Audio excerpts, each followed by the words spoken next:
Women in World War I were mobilized in unprecedented numbers on all sides. The vast majority of these women were drafted into the civilian workforce to replace conscripted men or work in greatly expanded munitions factories. Thousands served in the military in support roles, e.g., as nurses, but in Russia some saw combat as well. Great Britain. Women also volunteered and served in a non-combatant role. By the end of the war, 80,000 had enlisted. They mostly served as nurses in the Queen Alexandria's Imperial Military Nursing Service, the First Aid Nursing Yeomanry, the Voluntary Aid Detachment, and from 1917, in the Army when the Queen Mary's Army Auxiliary Corps was founded. The WAAC was divided into 4 sections: cookery, mechanical, clerical and miscellaneous. Most stayed on the home front, but around 9,000 served in France.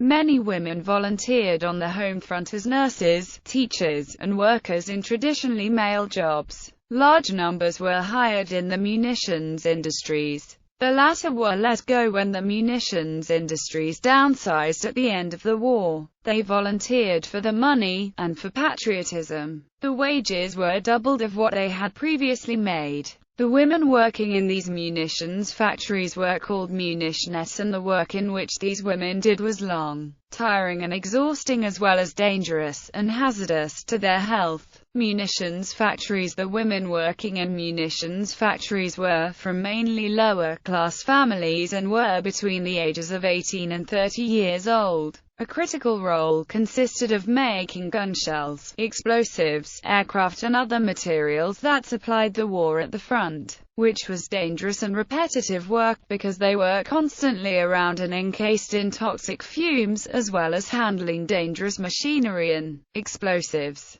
Some women would work long hours. The factories all over Britain in which women worked were often unheated, deafeningly noisy, and full of noxious fumes and other dangers. Some of the common diseases and illness which occurred were drowsiness, headaches, eczema, loss of appetite, cyanosis, shortness of breath, vomiting, anemia, palpitation, bile-stained urine, constipation, rapid weak pulse, pains in the limbs and jaundice and mercury poisoning. Poster campaign propaganda, in the form of posters to entice women to join the factory industry in World War I, did not represent the dangerous aspects of female wartime labor conditions. The posters failed to represent an accurate account of reality by creating a satisfactory appeal for women who joined the workforce and did their part in the war. Designed for women to persuade their men to join the armed forces.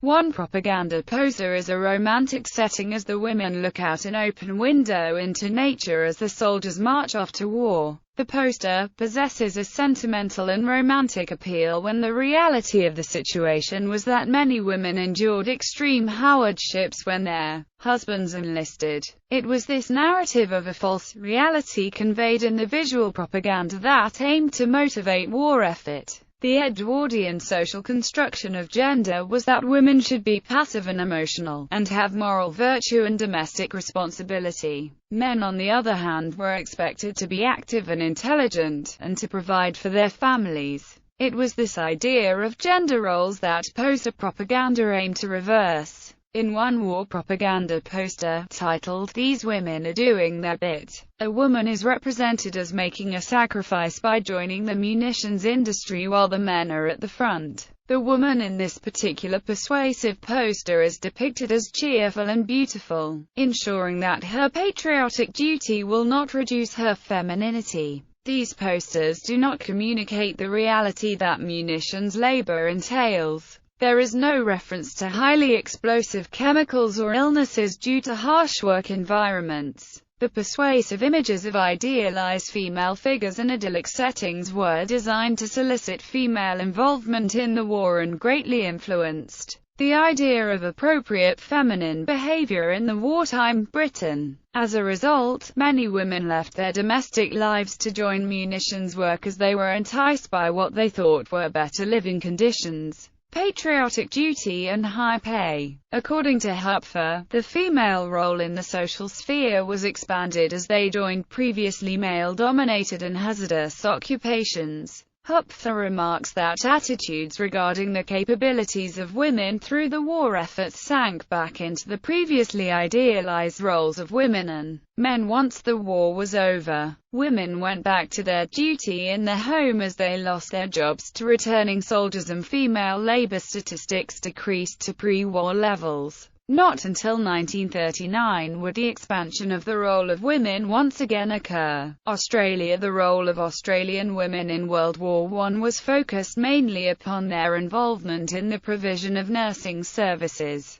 2,139 Australian nurses served during World War I. The contributions were more important than initially expected, resulting in more respect for women in medical professions. Some women made Anzac biscuits which were shipped to the soldiers. The biscuits were made using a recipe that would allow them to remain edible for a long time without refrigeration. Canada. In December 1914, Julia Grace Wales published the Canada Plan, a proposal to set up a mediating conference consisting of intellectuals from neutral nations who would work to find a suitable solution for the First World War. The plan was presented to the United States Congress, but despite arousing the interest of President Wilson, failed when the U.S. entered the war. During World War I, there was virtually no female presence in the Canadian Armed Forces, with the exception of the 3,141 nurses serving both overseas and on the home front. Of these women, 328 had been decorated by King George V,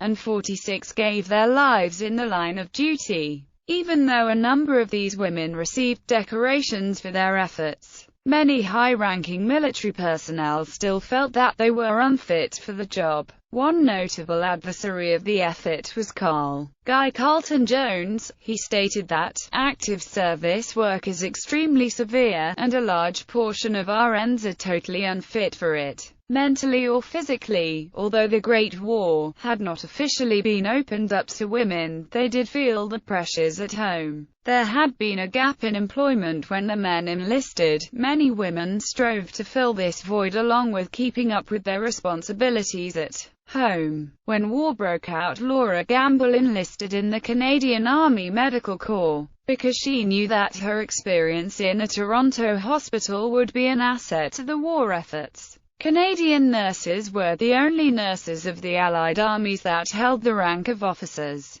Gamble was presented with a Royal Red Cross second-class medal for her show of greatest possible tact and extreme devotion to duty. This was awarded to her at Buckingham Palace during a special ceremony for Canadian nurses. Healthcare practitioners had to deal with medical anomalies they had never seen before during the First World War. The chlorine gas that was used by the Germans caused injuries that treatment protocols had not yet been developed for. The only treatment that soothed the Canadian soldiers affected by the gas was the constant care they received from the nurses. Canadian nurses were especially well known for their kindness. Canadians had expected that women would feel sympathetic to the war efforts, but the idea that they would contribute in such a physical way was absurd to most. Because of the support that women had shown from the beginning of the war, people began to see their value in the war. In May 1918, a meeting was held to discuss the possible creation of the Canadian Women's Corps.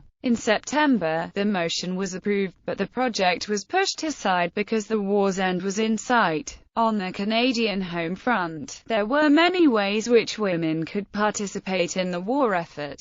Lois Allen joined the Farm Services Corps in 1918, to replace the men who were sent to the front. Allen was placed at E.B. Smith & Sons, where she hulled strawberries for jam. Jobs were opened up at factories as well, as industrial production increased. Work days for these women consisted of 10 to 12 hours, 6 days a week. Because the days consisted of long monotonous work, many women made up parodies of popular songs to get through the day and boost morale. Depending on the area of Canada, Some women were given the choice to sleep in either barracks or tents at the factory or farm that they were employed at.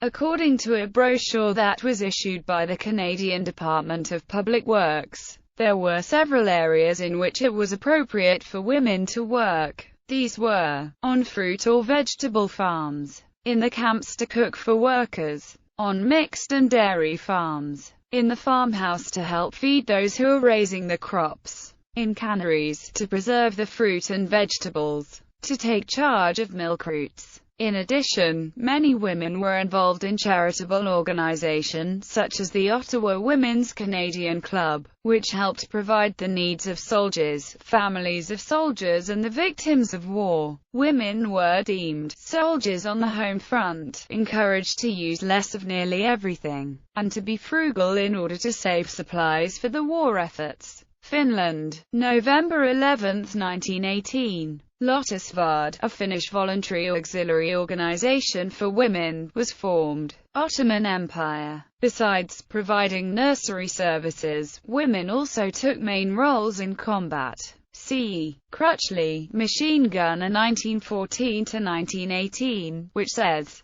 an Australian patrol caught a Turkish woman sniper who had the identity discs of several British soldiers hanging round her neck. They shot her, and that shocked me, for I thought she was a brave person doing only what many British women would have done to invaders of our land. But I kept my mouth shut, for I knew that in war everyone is affected by its lunacy. Also, a Telegraph Press Association news says, a territorial from Dardanelles says that a Turkish girl was discovered sniping. She had round her neck 30 identification discs of the men she had shot and £50 in English money. Russia, the only belligerent to deploy female combat troops in substantial numbers, was the Russian Provisional Government in 1917. Its few women's battalions fought well, but failed to provide the propaganda value expected of them and were disbanded before the end of the year. In the later Russian Civil War, the Bolsheviks would also employ women infantry.